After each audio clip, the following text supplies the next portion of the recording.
Wonders they say shall never end. The Minister of the FCT, Nyesom Wike, has come out to say that he did not call that naval officer, Lieutenant A.M. Yerima, a fool. Can you imagine?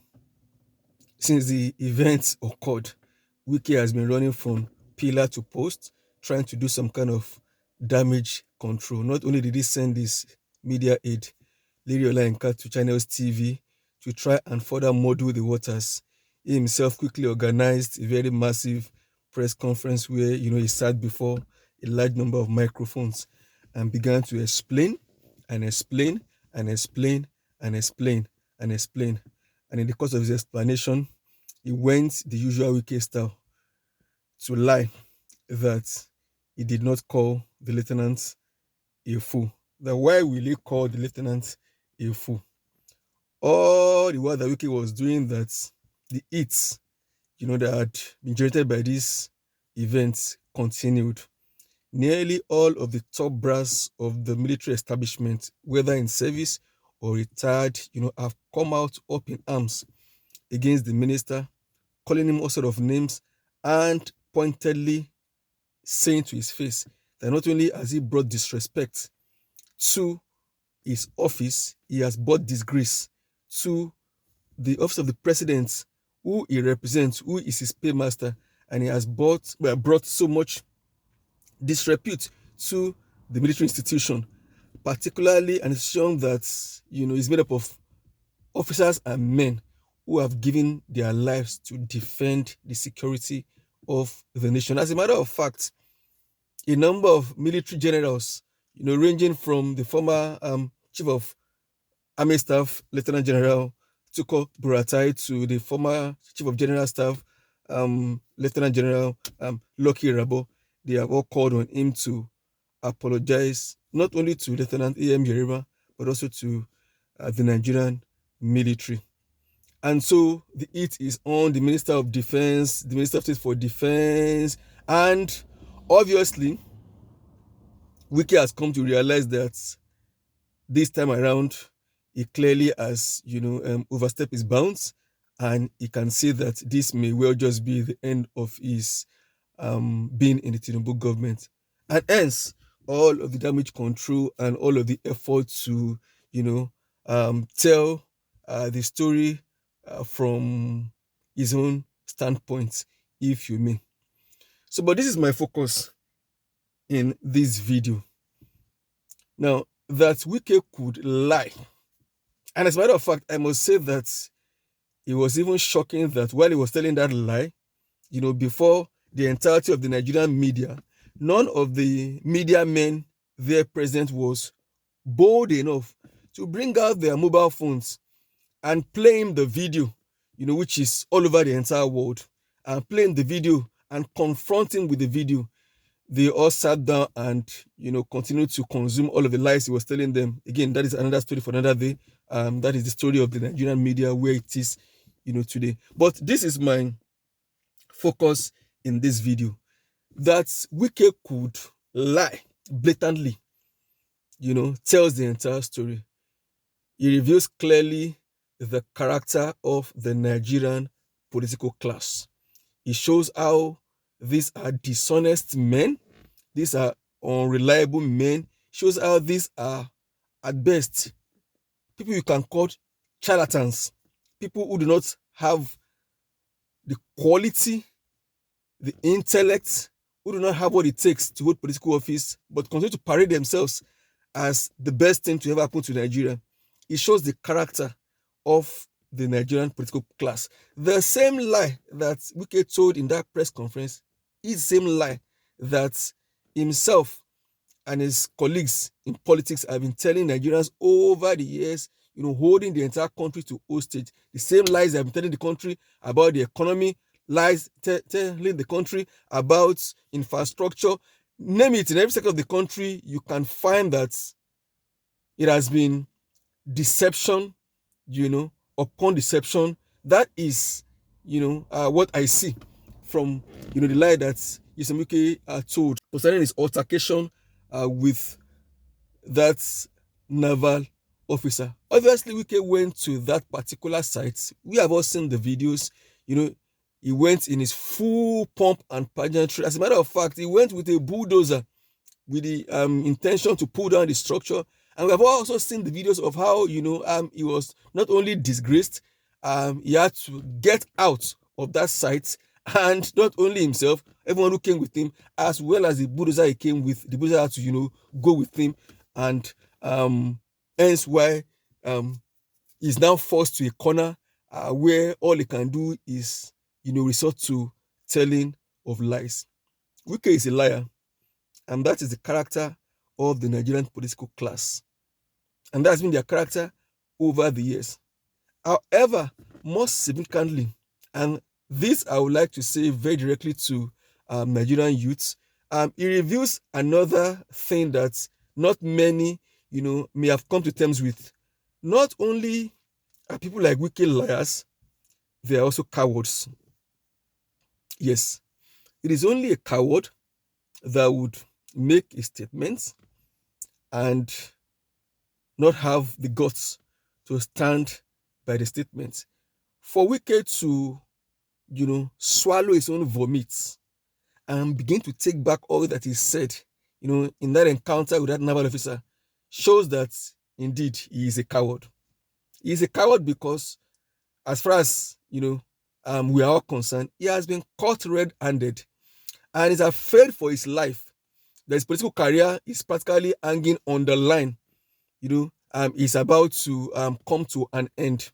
His rise has been seen by all, and suddenly we are all standing as witnesses beholding his fall at this time.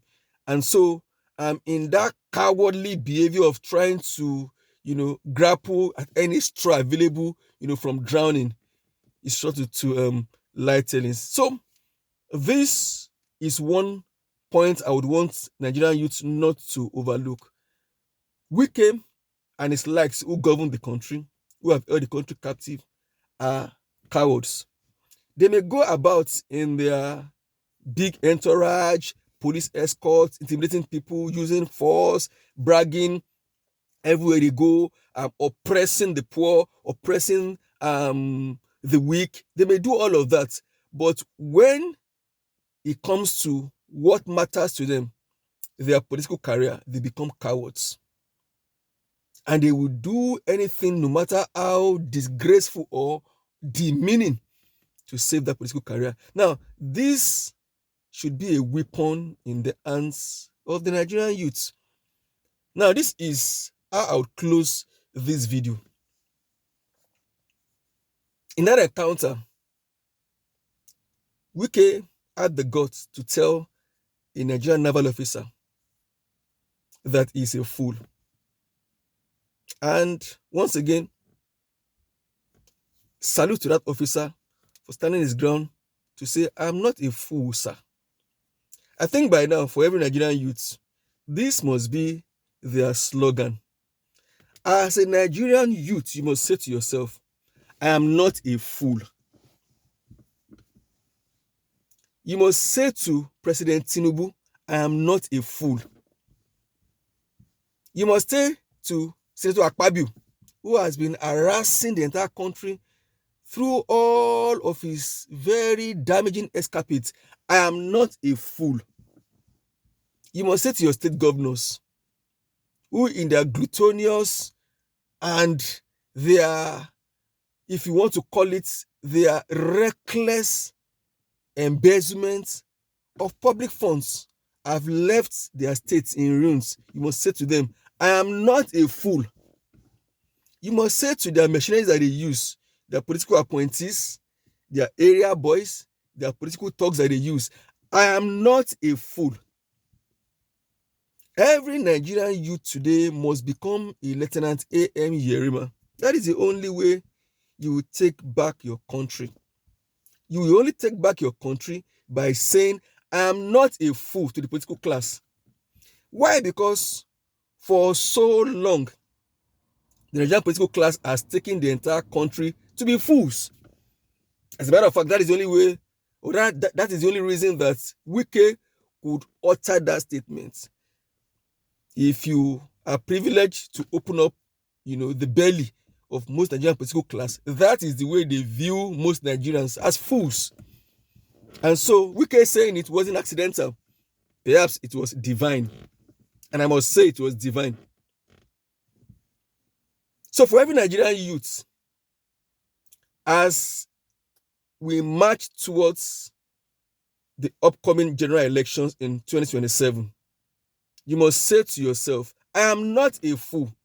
And so when I go cast my vote, I will say with that vote, I am not a fool. Why? Because the politicians will come like Wike. They will come with their entourage to buy your votes. They will come with their entourage to confuse you, to deceive you, as Wike, has been doing in his press conference, trying to deceive Nigerians that, oh, nothing of such happened. He went there as a gentleman and shook hands with the naval officer and embraced him and, and commended him for a job well done. So that was all that we saw in the video. Again, Wike's action is a metaphor of the Nigerian political class. It is clear. It is clear. My advice again to the Nigerian youth, because the power to change Nigeria today belongs to the youths of Nigeria. You have seen Nepal. You have seen Tanzania. You have seen other countries. You have seen Madagascar. The power to change Nigeria belongs to the Nigerian youths. Only the Nigerian youth can take back the country. And we have seen this done before. 2023, was a signal of what is possible. And that is the truth. So as we march towards the upcoming elections, for me, these events, this divine event in which Wike decided to bring his family name into disrepute, is a watershed moment for the Nigerian youth. It's a watershed moment for Nigeria. It is a wake-up call to say, wait a minute, I am not a fool. For years, I've had to live with bad roads that you can call death traps. I've had to live with no electricity. I've had to live with high costs of living. I've had to live with high costs of purchasing of fuel in a country endowed with crude oil and hundreds of mineral resources. Unemployment, one of the worst in the world. The highest number of out of school children in the world. Everywhere I go in the world, people look down on me as a Nigerian because I carry the green passport. Why? Because our disgraced leaders have made it so. And they have done so in a manner as to, make us look like fools. So you must begin to say to yourself, I am not a fool. Every Nigerian youth must become another Lieutenant A.M. Yerima as you go forward. I am not a fool. When that policeman stops you to ask for a bribe or to ask for nonsensical car documents, you must say to yourself, I am not a fool. When they come to buy your votes in the coming elections and they offer you money, you must say to yourself, I am not a fool. That must be the mantra going forward. If that is not the case, it will be a tragedy. It will be a tragedy. It will be a tragedy if the political class again continue to rub in that particular impression of all Nigerians being fools. So that is my message in today's video. And let me also close today's video with this, which will be the title, of this video. Wike has become the ant-infested wood of the Tinubu government. I'll say that again. Wike has become the ant-infested wood of the Tinubu government. Currently, as things stand now, he's working alone. He's all by himself. Not only is the military against him, and maybe, in his mind, he had thought that President Tinubu would come to his aid and President Tinubu would go against the military. Obviously, that means that he lacks the political intelligence to understand how power works. But that aside, obviously today, Wike has become the ants infested wood of the Tinubu government. Like the Igbos will say, a man that brings an ant infested wood home should not be surprised when lizards visit him. So he is continuing to bring so much disgrace, opprobrium, and so much um, disrespect to the Tinubu government. He has cost the government much more than he has brought to the government. As a matter of fact, he has become a liability to the government. And I suspect that right about now, the Tinubu government or President Tinubu, even though he may be in a dilemma as to what to do with Wiki, but I suspect that behind the scenes, there are ongoing, plans on how to, if you may, how to throw him out of the bus. Yes. Yes. I can assure you that the government, the president will be looking for an alternative, because the only reason Wike has been kept in the government is because of the little political votes he is able to bring to Tinubu in the coming election. But obviously, as things are now, the liability he has become appears to now far outweigh what he can bring to the table. So I suspect that, they will have, their plans concerning how to, just ease him out one way or the other. And when that happens, Nigerians will have their last laugh. But that is not our business. Our business is with taking back the country. Once again, like I said in today's video, every Nigerian youth must become a new Lieutenant AM Yerima and say, I am not a fool. That is the only way we will take back our country. Thank you for always giving me your attention. If you are happy with what we discuss in this channel, if you're happy with our approach to political issues, please like this video, do share, and subscribe to the channel. I'll see you in my next video. Thank you.